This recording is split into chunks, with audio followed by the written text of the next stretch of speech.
Hello?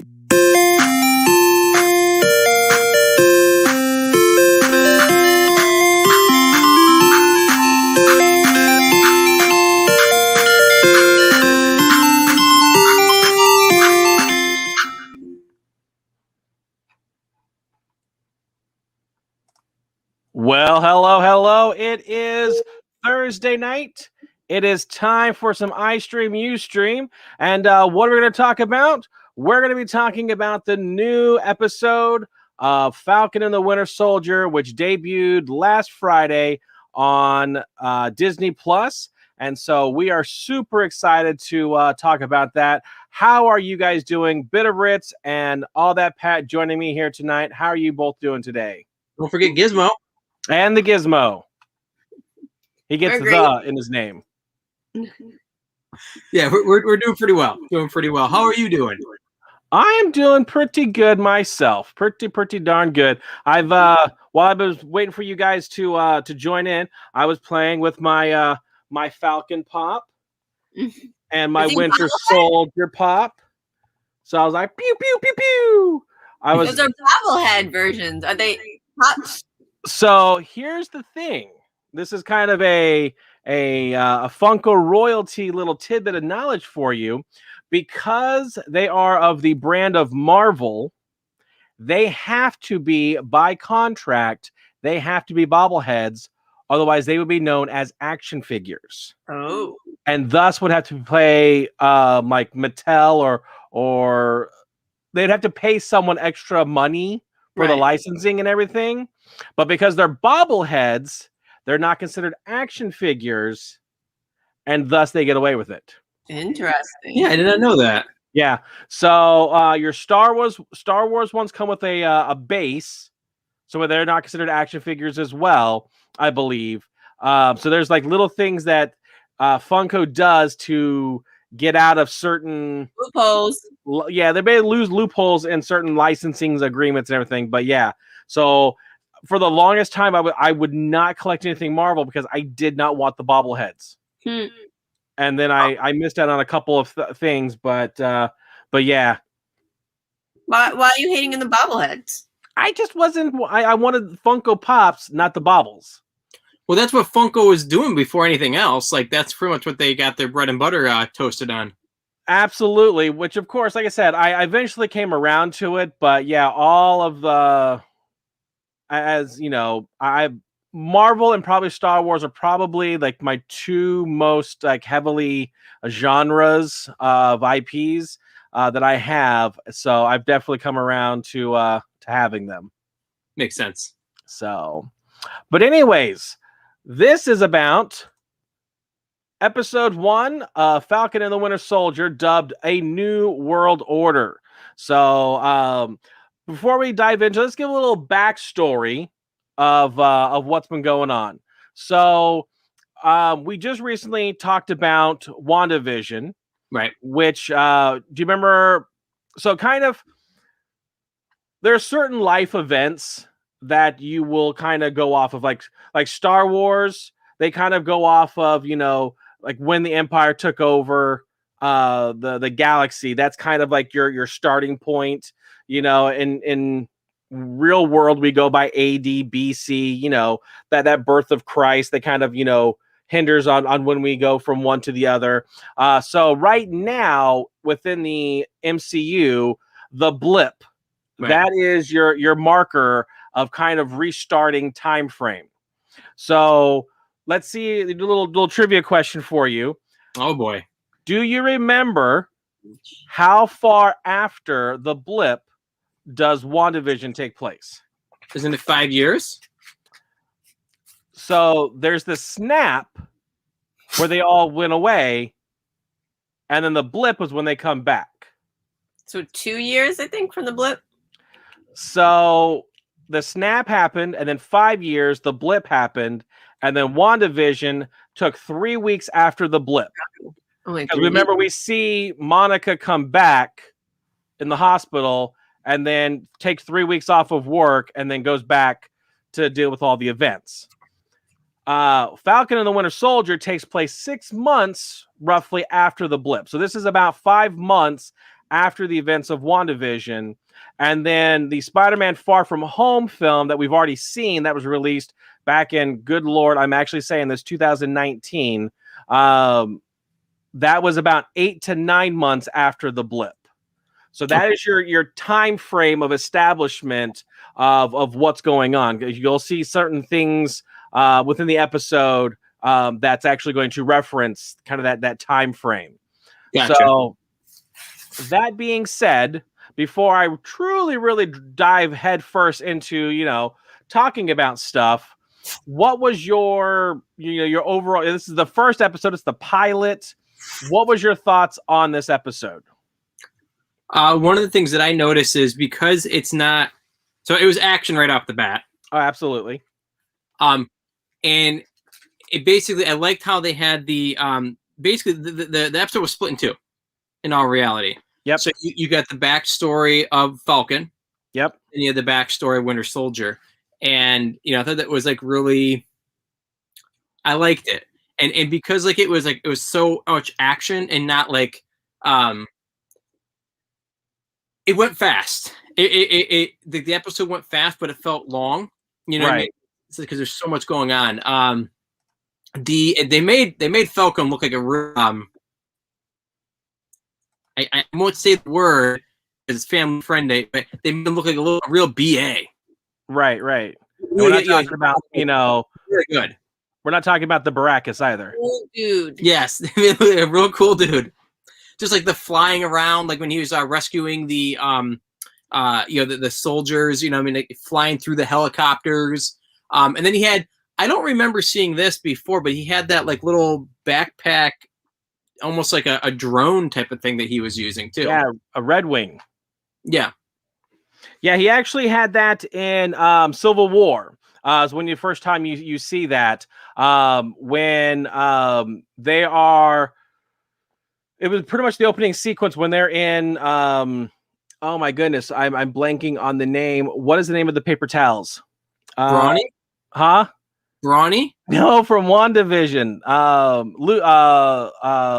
Lugo. That's not right. Oh my gosh, I can't believe I'm blanking on the name of where they blew up. I'm looking in my my phone a friend type of thing. I can't remember. But anyways, they were Lagos. That lot was Lagos. When Wanda kind of blew up the building in Lagos in Germany, but they were Falcon kind of swooped down, scanned the area with Red Wing, and actually remember he saves Black Widow, and of course Sam's like, don't thank me, thank Red Wing. She's like, I'm not thinking that thing. Okay, yeah. So yeah, but he's got a couple of upgrades, I believe, since Civil War. But yeah, it was a pretty interesting. I kind of dubbed this Falcon and the Winter Soldier. I mean, I'm hoping that, I'm presuming that within like an episode or two, we'll actually have Falcon and the Winter Soldier as their storylines, intersect and they come together to be the co-workers, as the trailers have put it. Right. I mean, it made it also made Winter Soldier's story like very difficult.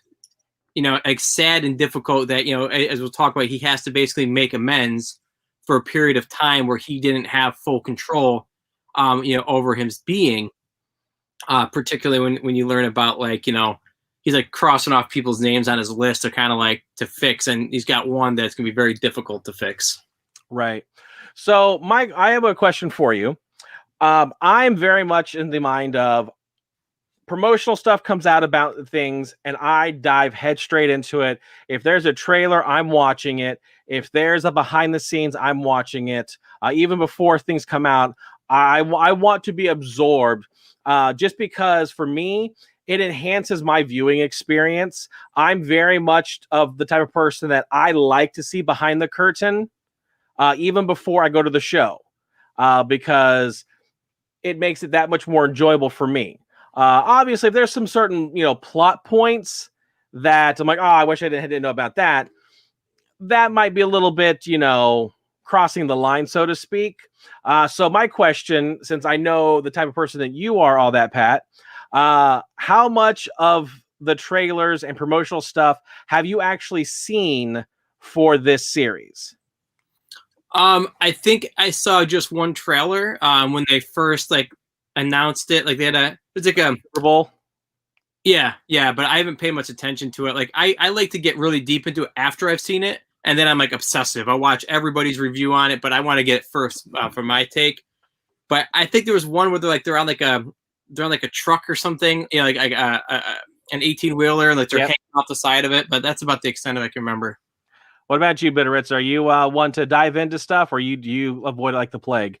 I can't say I do either, to be honest. I just watch my shows if there happens to be a preview. I do not run away, but I don't necessarily research it either. I just let it come at me as it naturally would.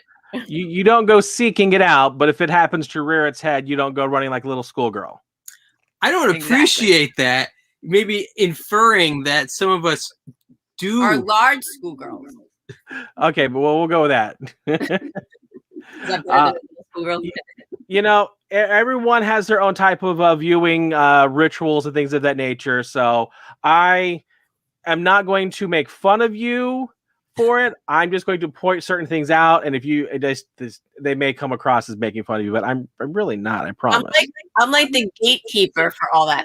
If something comes on, I tell him to run, and then I tell him when it's over, when he can come back. So does that make him the keymaster? Sure.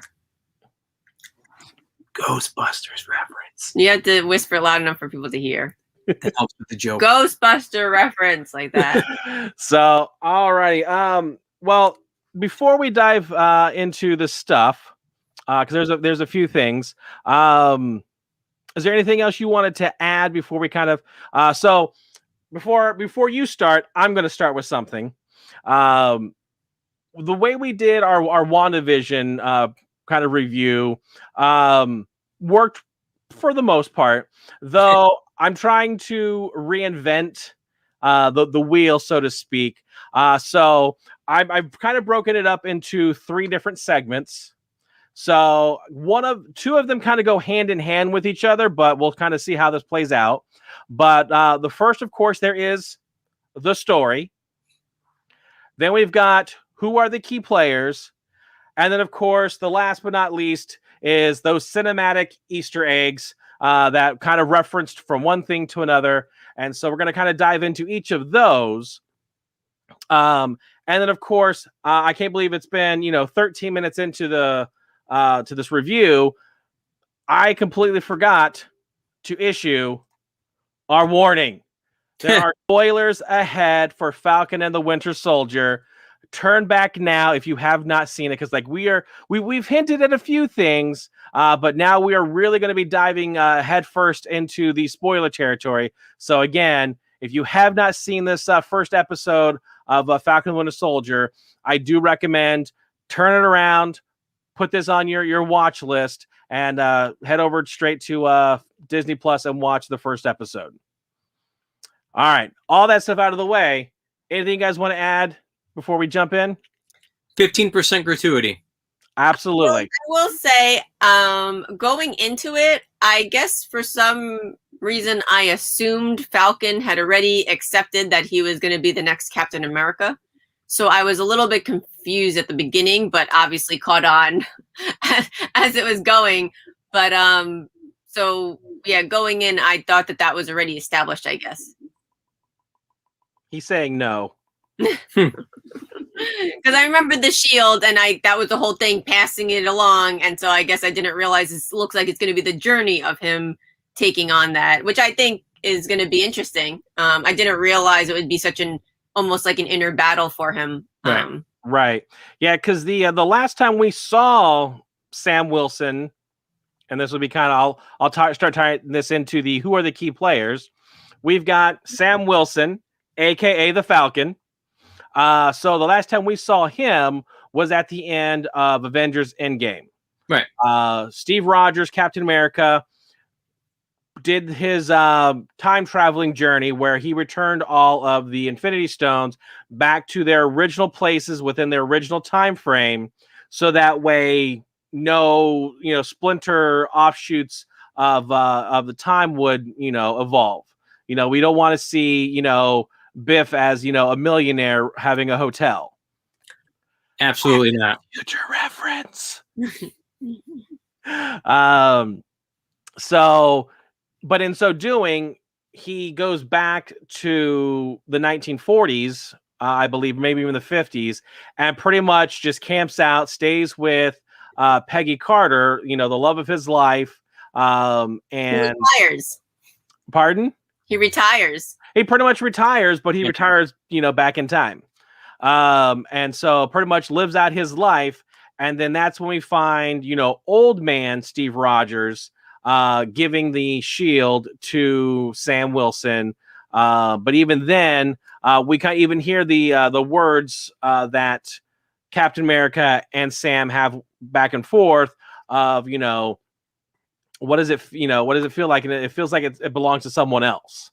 Right. But Steve says it doesn't, because it's now yours. Right.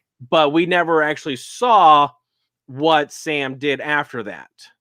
Right. So, and of course, our other big player in this is James Buchanan Barnes, or as he goes by, Bucky, aka the Winter Soldier. So he's the other key player, because again, it's Falcon and the Winter Soldier. The where's and the? I'm waiting for those two characters to drop. Well, I think it's episode 4. Okay. It's a slow burn. Gotcha. So some of the other characters that you may be familiar with, George Bartok, aka the Leaper. Then we also have Joaquin Torres, Sarah Wilson, who is Sam's sister, Yori Nakajima. And then, of course, we do get James Rhodes, a.k.a. War Machine. He makes an appearance towards the middle of the episode. And then we've got a organization called Flag Smashers. And then we also have Leah, which, again, I was not going to include her. But when I was going through IMDb, I see that there's a potential for her to be around for more than one episode. So I'm like, sure, let's just go and add that in. Right. And then, of course, there is one other character, but I'm going to leave him till the end. I'm sure you know who I'm talking about. Oh, I do. So those are your key players that we're going to be seeing throughout this episode, at least from this episode. There's still a few more that I haven't mentioned that I know that are going to be in this series, but because we haven't seen them, I don't want to. I'm respecting your not wanting to know certain spoilers, and so I'm not diving into those just yet. So you're welcome. This might go more into the story as well, Lord Cash, but like, which of the two main characters did you like feel had the more interesting story, or like was represented better in this particular first episode? They each had their own little story, and I'm gonna talk about that right now. So with that, we had a blank screen. Well, this is like the credits. It's just before you go into the I don't know. Yeah, so apparently when I exported that video, it did not work right. That's, again, Awkward Turtle. So then let me do this way. I'll just go and read off what I have over here. I'm not sure exactly why that happened.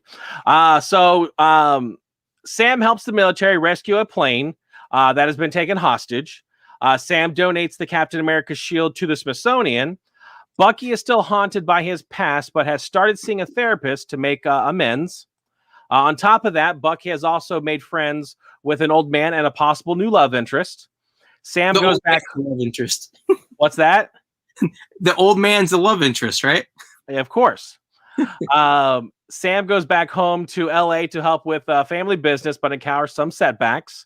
And then Sam is informed of a new terrorist group called Flag Smashers by his contact from the military. So that is instead of going shot by shot all the way through the whole episode, that is my condensed version right there of kind of what happens in this episode. So that being said, who did I feel had the better storyline? Yeah, that you found more interesting. The funny thing is they both kind of had their ups and downs.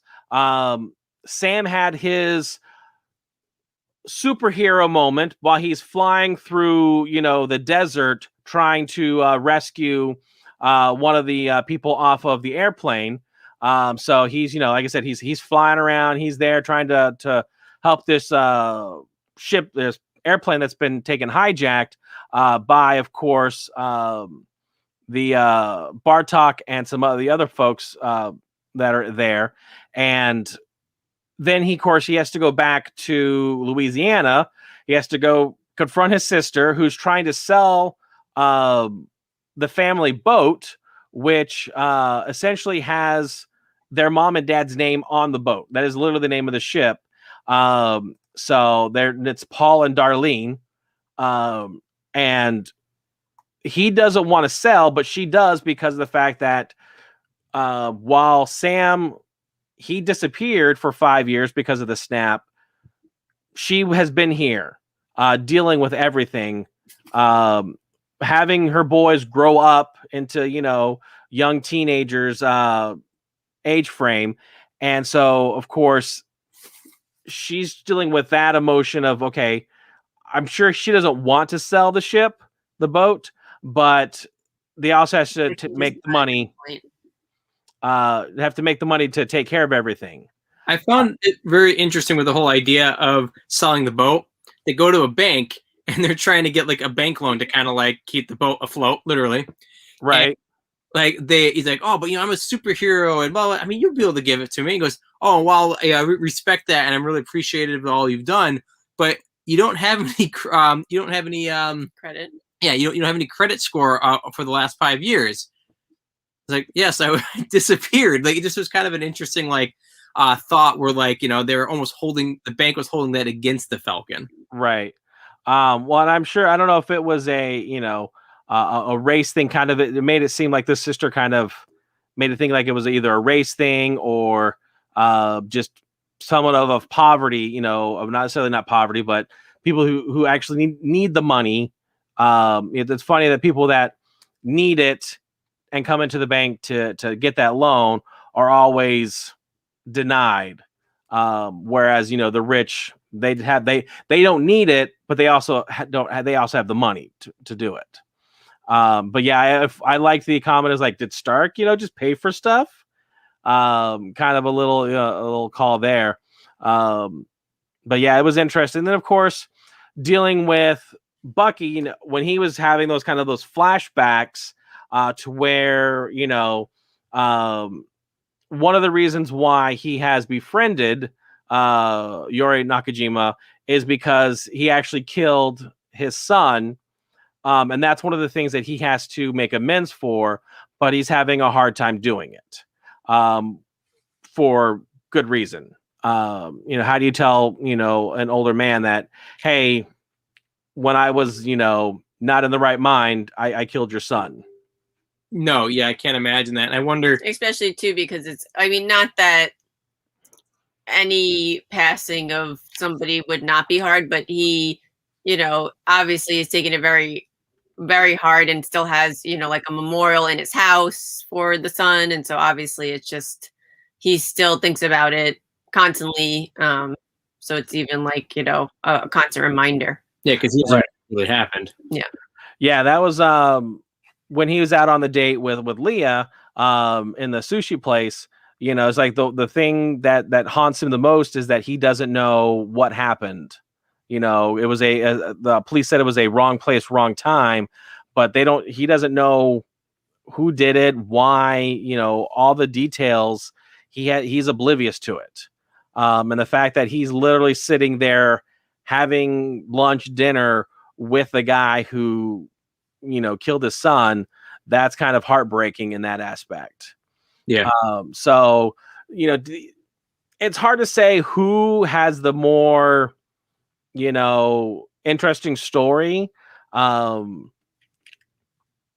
It's I don't even know if I can answer that truthfully, because again, they both have their woe is me moments. I feel that Sam had the more action packed, or at least lengthy time frame. But yeah, if I had to, I'd probably go Sam. But technically, the Winter Soldier is what left us on a true cliffhanger at the end of the episode. Oh no, that's not it. Well, they both did, really, because of the guests. Yeah, never mind. Rewind, take that back.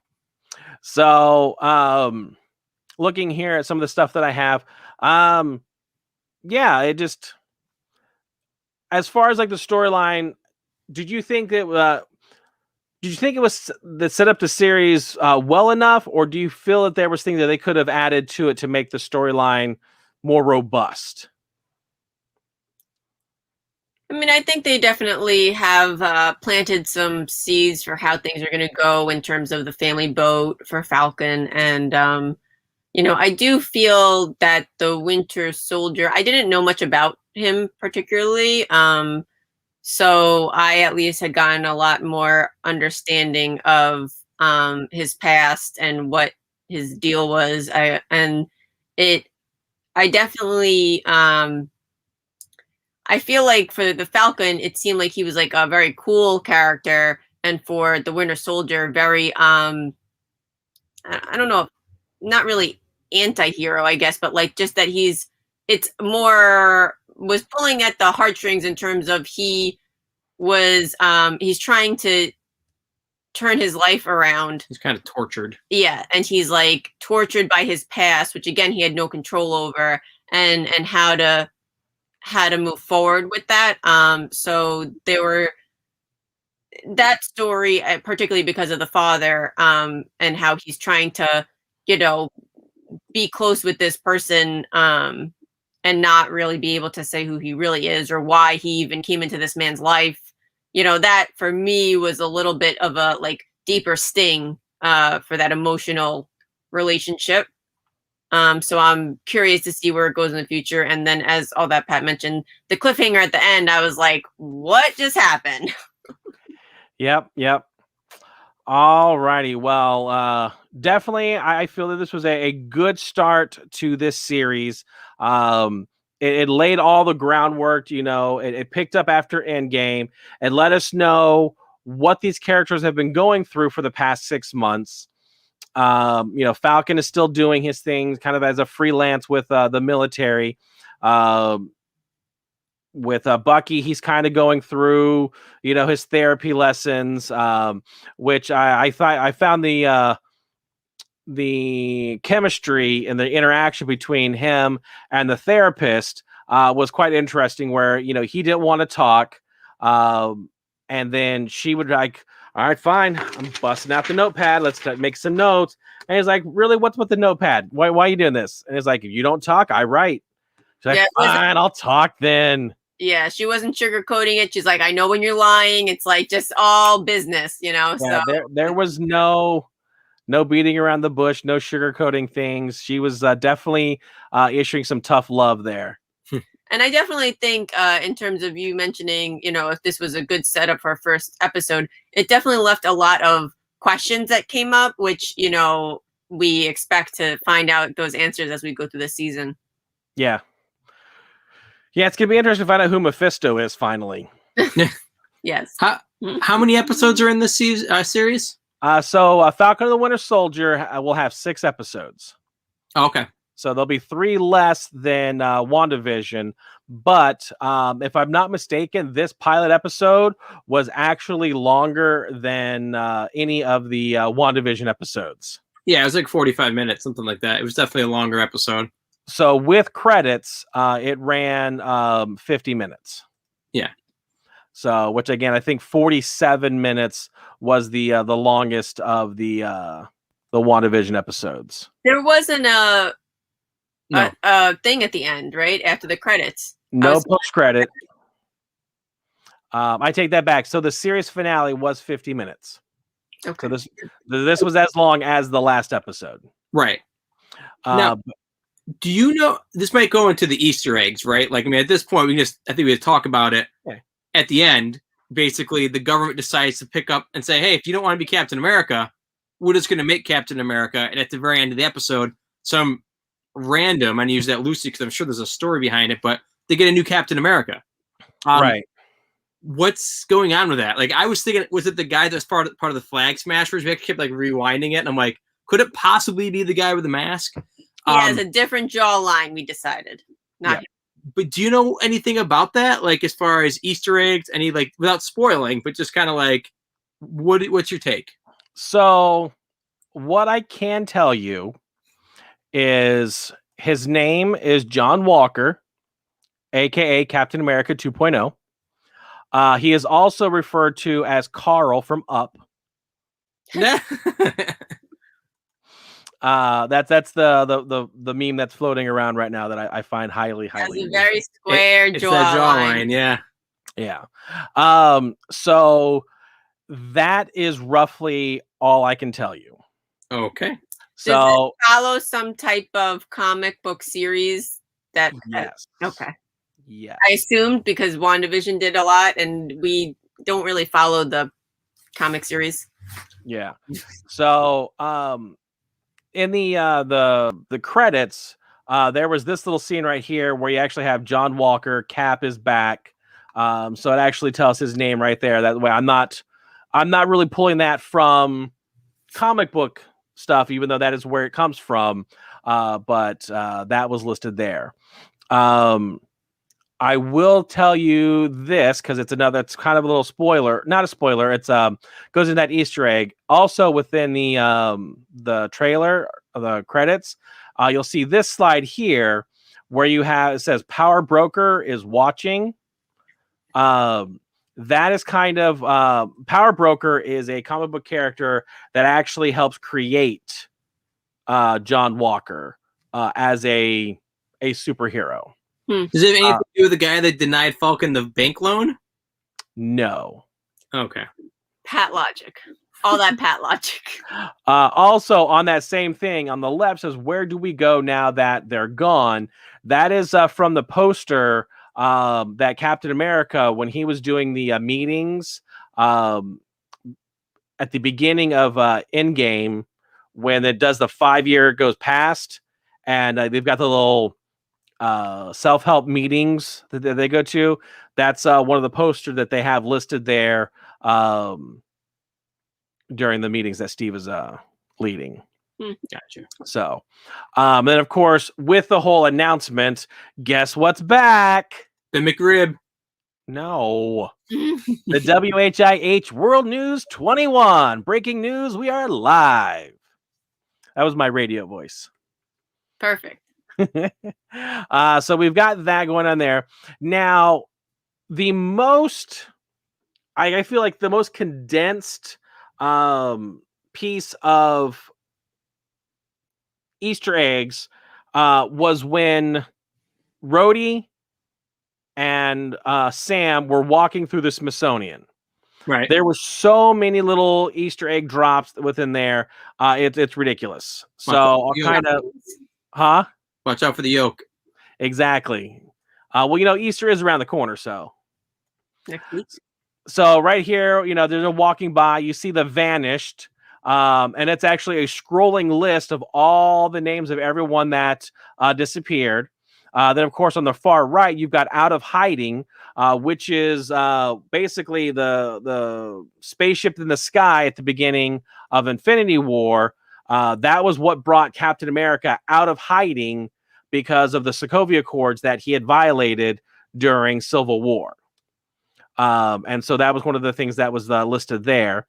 And then, of course, you had his original Avengers costume that he wore from the Avengers movie, as well as what he wore in the first Captain America, the first Avengers movie. That was listed there. And then I actually had to make a video of this because there was just so many of them. This one will work, I swear. So this one, I'll go and point out This right here, you can see the photo of young Steve Rogers before he transforms. Then, of course, you've got his 4F papers being declined going into the military. And then, of course, this is a picture of him coming out of the chamber, being transformed into, Mr. Muscles. And then when he goes chasing after the Nazi soldier, he tears off the taxi cab door. Mm-hmm. There's a photo of him holding that, and then of course we've kind of flipped to the other side. This is a replica of the first Captain America comic book. The only difference, this is what they show in the movie. The only difference is in the original one, in the bottom right hand corner, there's a picture of Bucky Barnes, and it's like, and introducing Captain America's new sidekick. Of course, that wasn't the case of how it is. So that little image was taken away from the image inside the movie. And of course, during that time frame when he was overseas doing, the USO shows, he was working with like the bail bond or the bondsman stuff, and so he was actually, that was a little poster that they made for that you see in the first Captain America movie. So those are some of the events, some of the post Easter eggs that are from the first one. Now, I didn't really understand, because I did look through those signs when those were up. And I pledge allegiance and silence about the war. I was like, I didn't quite understand what that one was about. So here's the better image of it. Like basically these are like the posters and propaganda that was used during Captain America's time. So I pledge allegiance and silence about the war. I really don't know exactly what that means, except for go America, USA, all that stuff. Like usually propaganda is like and I back US in the war or something like that. So it just seemed kind of weird that it was like silence was so big, but it might have been just like don't talk bad about it either. Because when Vietnam was going on in the 70s, basically, from what I understand, none of us were there. But like there was a lot of like ill will after a while. And so there's a lot of like complaining propaganda, and a lot that could have been like one of those things where it's just like rah rah, but not ba ba. Right. Makes sense. Well, and like it says here, I pledge allegiance to the flag, and so that way there's we want to silence the war. I don't know. I'm drawing at straws here. I just when I saw that I was like, what is that one about? Because like obviously the other one's like buy bonds. I'm like, I definitely remember seeing like old real posters like that. So. Well, that's what he was doing overseas. He was kind of the face, the mascot for the bonds and everything. Right. So some of the other things that took place, that are kind of Easter eggs, throwback to the first Avenger movie is, you see his bike with his original Captain America shield that he wore when he was doing the shows. In the top, in the far left, you can actually see there's his 4F papers, but not just an image of it. It's the actual ones. In the top right-hand corner, you'll see his helmet that he wore during the raid on one of the plants where the Hydra factories. And then in the bottom right-hand corner, right there next to the tire, is an actual comic of Captain America #1. So kind of just going back to all that as well, kind of a little bit of a full circle. And then, of course, that Hydra factory that we were talking about, there's your newspaper, U.S. bombers hit Hydra factories. And then, of course, you've got the various weapons that were used to help take down that factory. I was telling AllThatPat that if that is not a real visitable museum, that it should be. Well, it's technically at the Smithsonian, so the museum is real, but I don't think that wing is. I'm checking it tomorrow. I feel like if they put all the effort into building it for that movie, I'm sure people would go visit it in real life, like once things open. Realistically, it would be amazing if there's actually a Marvel wing of the Smithsonian that has everything from all the movies and now the new TV shows, oh, it would be a hit. And people would go there. Like, I would purposely want to like make that part of my vacation the next time I go. Disney. Make note. Exactly. Partner with Smithsonian. You know how to you've already doing stuff with Disney Plus and the National Geographics. Do it. I think Disney's just going to buy the Smithsonian anyway. It's next on the list. Yeah. Okay. I have no problems against that. Now, there is one Easter egg that is supremely important because by seeing this back in the Smithsonian means something truly wonderful or something truly horrible did not happen. And that is this image right here. This is the outfit that at the end of Winter Soldier that Steve Rogers has to go get. Now, what is the horrible thing that is good that did not happen is this right here. This is Stan Lee on guard, and he's like, I am so getting fired because Steve Rogers has stolen the outfit from the museum. So now the fact that the suit is back in the hands of the Smithsonian means that guard did not get fired. I'm just saying that is important news. He might not be working there anymore, though. Right? He might have left on so. He's now staying time with the Watchers. Didn't you see Guardians of the Galaxy Volume 2? That was really weird. Yeah. Okay. So there was a lot of stuff in the movie itself. I'm gonna call it a movie. But the end credits. How much of the end credits did you actually watch? I mean, we were basically watching the whole thing because we were like you showed earlier. We were trying to kind of like see what the images were and seeing what they said, but they were going by pretty quick. So I would say we watched. Well, the bad part is because I just could not get to them. But there were certain. I'll pull up another one here, like this one here where it says, page 1 U.S. bombers hit a Hydra factory. Mm-hmm. There is, before that image pops up, there's other dialogue. Where do they go? There's other dialogue there before that phrase pops up. And I was not quick enough on the computer to get it. I know other people's have gotten those images. So we'll see about next week. If it comes into play a little bit more, I might have to, borrow some screenshots. So here is something, and I want to see if this brings any light bulbs to you. So this has a bunch of words on it. So you've got words like rusted, 17, daybreak. I think it's furnace. I think one is even not even homecoming is another word. Do any of these words ring any bells to you? I'm trying to be clever and make a joke, but no.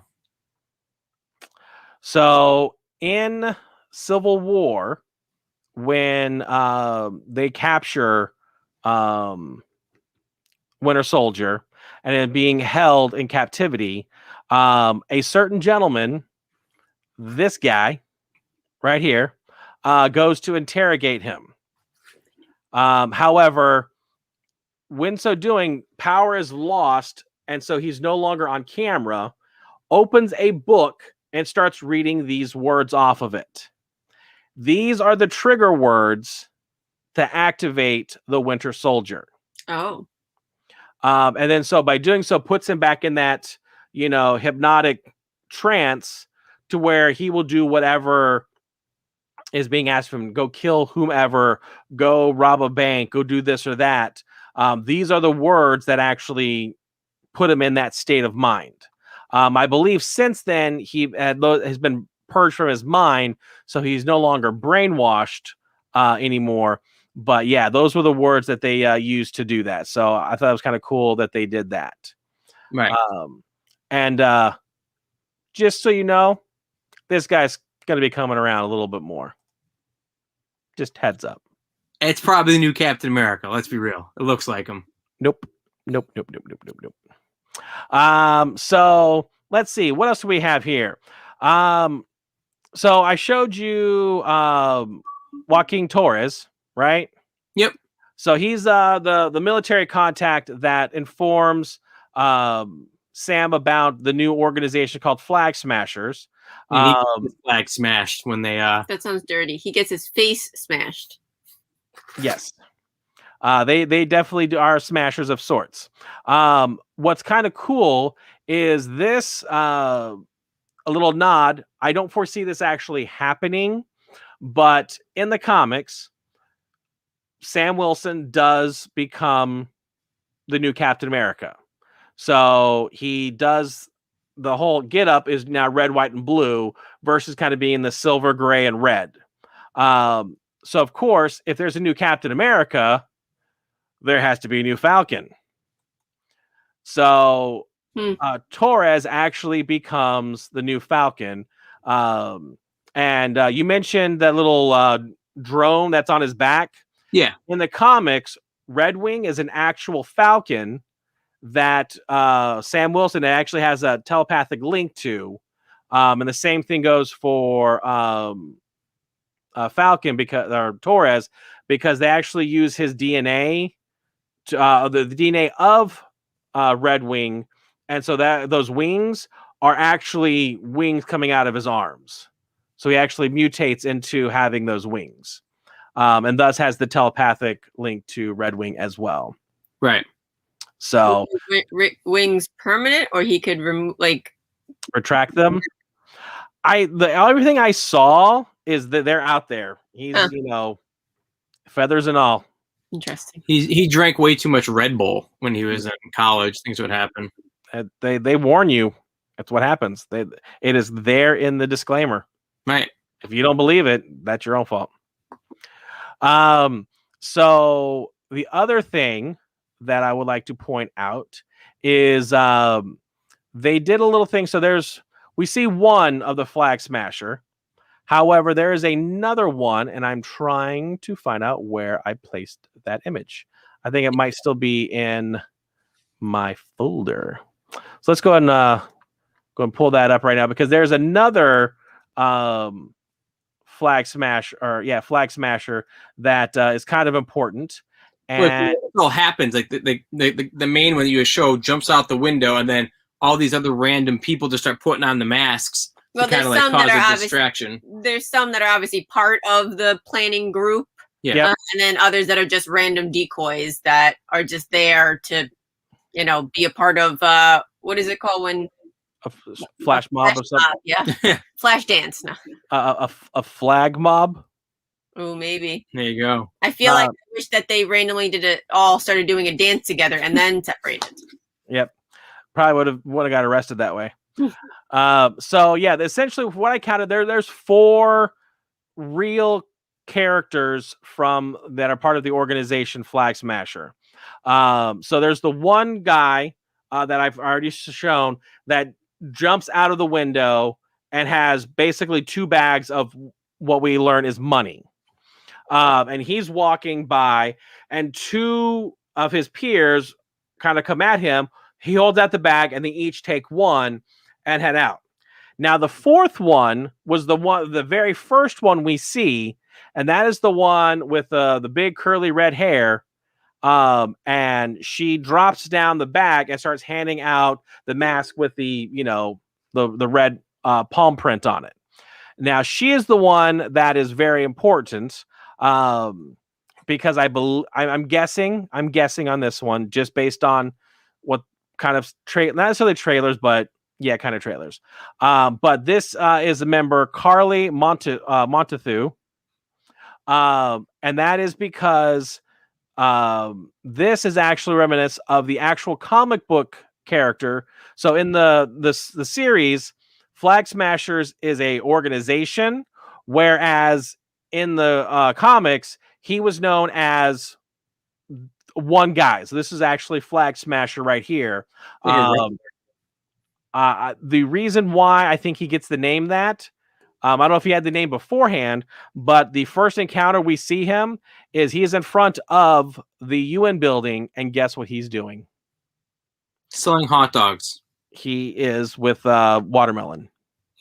So he is smashing the flags out in the front of the United Nations.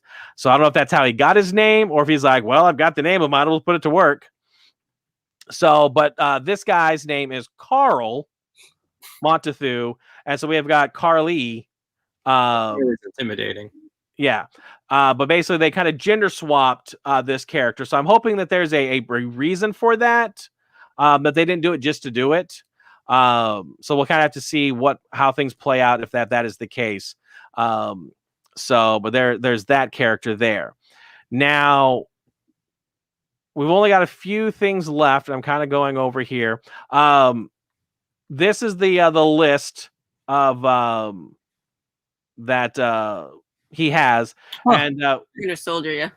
What's that? That the Winter Soldier has to make up. Yes. So, and I'm looking here on the list, and I actually don't see the old man's name here. Is the son's name there though? I don't think he needs to, apologize to the son, because he's like making up for the, I don't know how to word it, but putting the son down as that's the person that he's making up right. For. It's to the father, It's a possibility, but I'm not seeing the last name of Nakajima. They did, because that's how you kind of figured it out too. There was a then up close at one point, and it was just the guy's name on the top, and he was going to cross it out after he couldn't do it, and then he closed his book, if I remember correctly. So maybe there's multiple pages. Well, I was gonna say, because if you actually look there on the right hand side, there's more writing on that page there. Yeah. So he went halfway through that book too. Yeah, I'm sure he's got lots of people to atone for. Of course, the one Atwell, he's already crossed off the list, and I don't know if that's a homage to Haley Atwell, who is the actress's name that plays as Peggy Carter. So that's a possibility. And then let's see. I'm going through I'm looking through my images here and making sure I didn't forget anybody. This one is going to be interesting to see exactly what happens with it. Are you familiar with the actor Isaiah Bradley? I'm sorry, that is not his name. That is the actual the character's name. I'm actually blanking on his name. Milton Bradley. He got name. There is bugger, and I meant to write his name down, and I did not. And so now I'm looking through to see if they actually show, if I can actually find his name. But anyways, Isaiah Bradley was a black gentleman that I believe was in like the 60s or whatever. But there is this image right here. Okay. You can kind of see his face there. If you ever watched the CW Supergirl, he played Martian Manhunter's father. Okay. That's who the actor is, and I can't find his name here. But basically, just as much as we find out in Winter Soldier or Civil War that there was not only one Winter Soldier, that possibly there was not only one Captain America. That Steve Rogers rose to the occasion and definitely was the more popular one, but possibly there might be a black Captain America out there. So we'll see if anything happens to that, or if that's just a kind of a little. I would imagine if they're using the actor, he's got to be due for something. It's just a matter of time till we see it. Right. So, but yeah. So, and then of course, we already talked about John Walker, still being vague about what's going to happen there, and yeah, I believe that is all of my little bitty Easter eggs. So. I'm definitely looking forward to tomorrow. And Yeah, it's going to be like a quicker go, through this show, obviously. But like, yeah, I'm looking forward to if we get any more clarity on who this guy is, this new replacement Captain America, and also, like I said, if we get any closer to, Bucky, figure out. Oh my goodness. It's okay. It's all right. We'll find it out. Don't worry, man.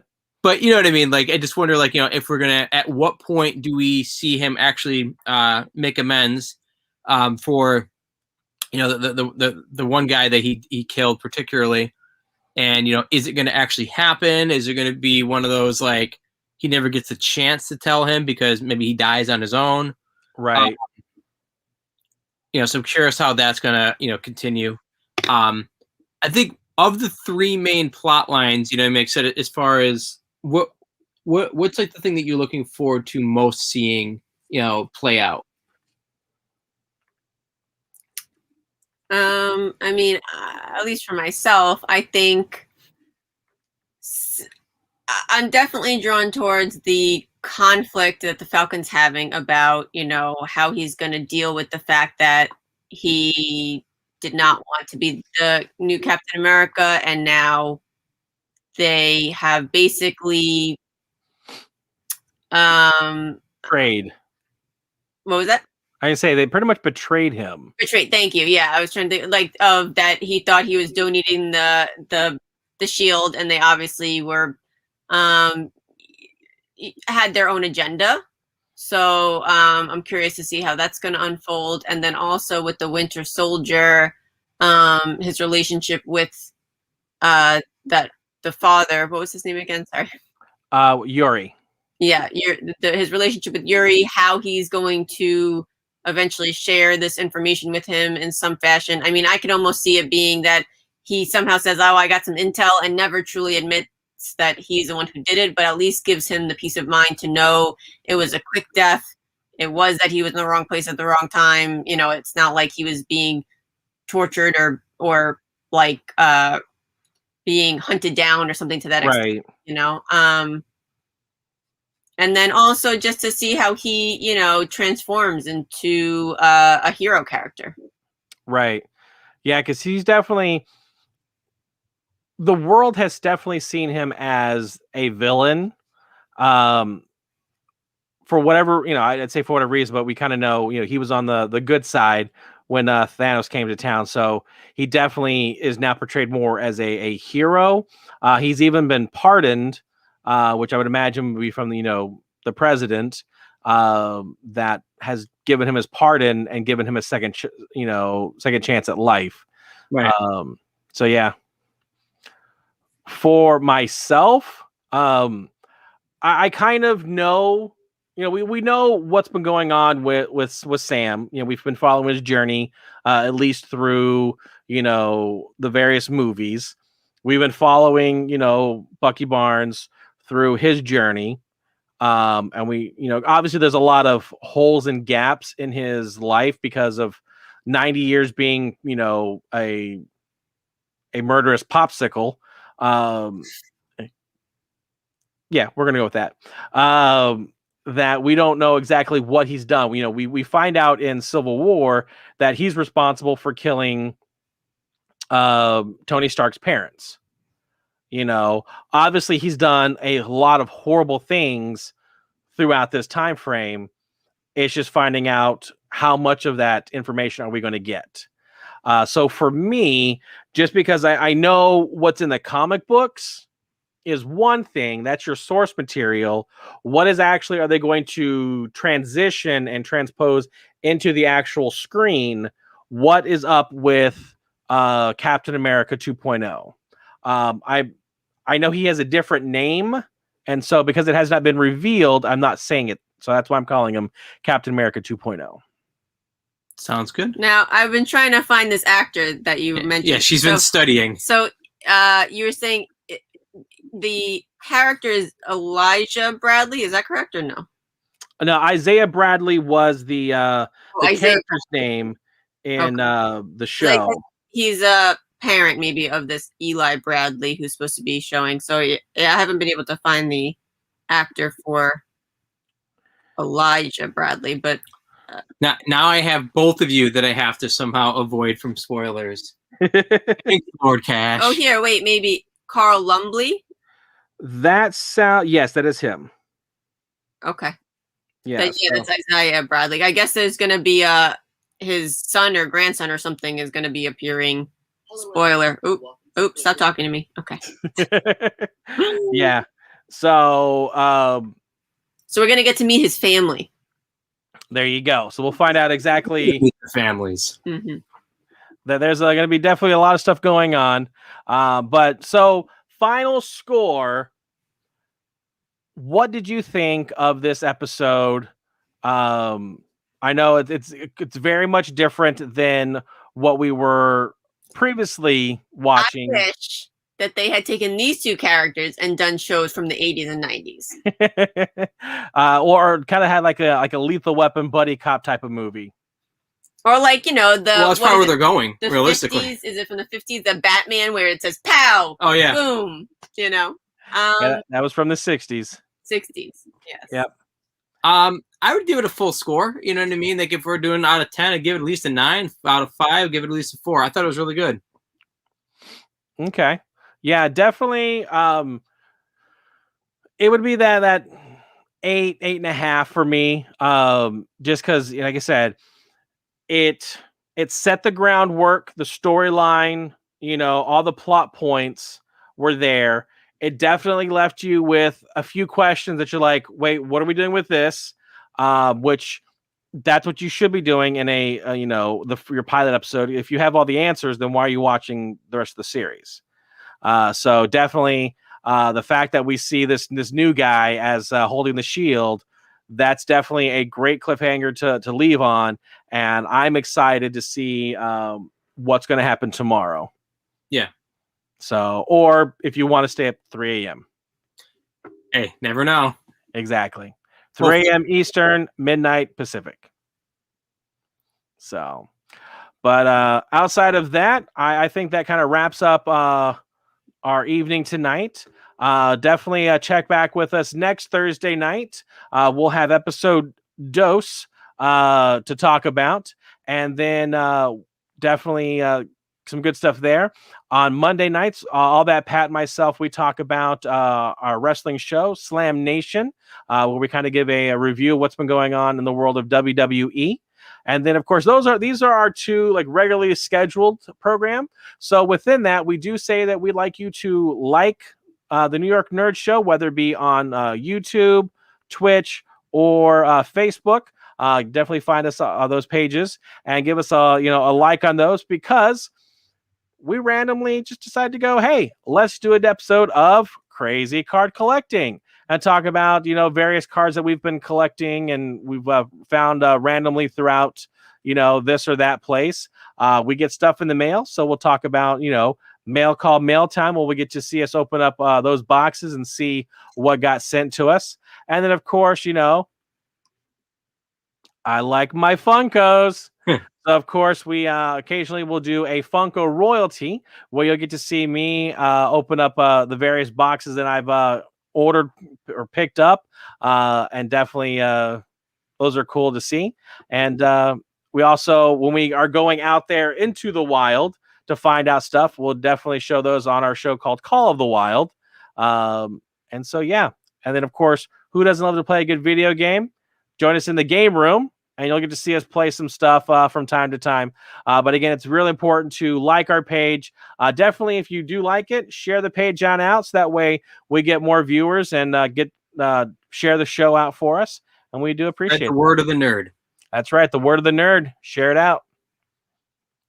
All righty. Well, any last words from the two of you before we peace on out?